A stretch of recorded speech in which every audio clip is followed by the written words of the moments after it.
from this parasite that bleeds Africa, that bleeds the world, that bleeds Afghanistan, that bleeds the people of Yemen who are dying by the thousands even as we have this discussion. This is the basis of a Brexit. It can't stand together anymore because the host is rejecting the parasite.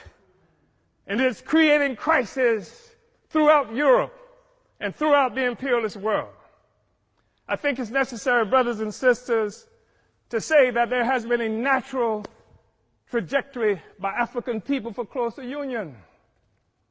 We know that we're talking about having this discussion in part because in 1884-85, Europeans sat at a table in Berlin, Germany, not a single African there, and carved up Africa into the territories that we now sometimes call countries and illogically refer to as nations. Africans didn't do that. It was Europe that did that. It was Europe and imperialism that required Africa to be divided so that the resources of Africa, both human and material, could come and pave the streets in London and grow the buildings in Amsterdam and bring clean water to New York, while the streets in Sierra Leone are not paved.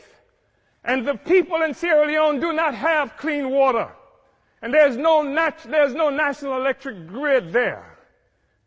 It is necessary to keep Africa divided by European imperialism and by all the imperialism in order to continue to suck the resources from Africa so that cell phones could exist here, so that Steve Jobs and the others could achieve some great notoriety from the coltan that comes from Congo, where Leopold killed at least 12 to 15 million Africans in order to conquer and keep Africa in the condition it's in today.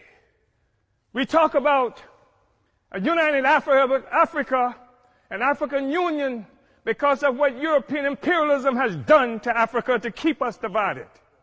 We know it's true.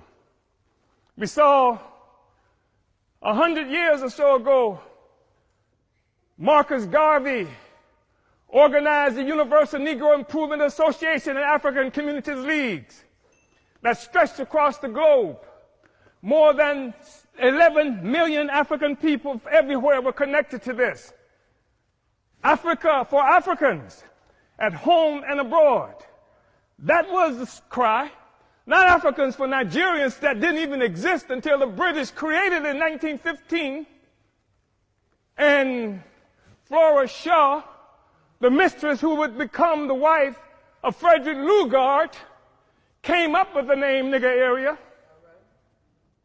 Not this false national consciousness that has been imposed on Africans around the world. So that when the Portuguese found shrimp on West Africa and then named it for the Portuguese word for shrimp, Cameroon, it is not true that they are shrimp despite the fact that the people call themselves Cameroonians today. It is a false national consciousness. The false national consciousness that created the American Negro, that created the Black Brit, the Afro-Swede. We are one Africa, one nation, and we must have closer union. But in order for that to happen, it has to be a revolutionary union. The Organization of African Union, created on May 25th, 1963 in Addis Ababa, Ethiopia, was part of an effort to circumvent efforts by Kwame Nkrumah to build a single union of African states. And instead we come up with an Organization of African Union that codified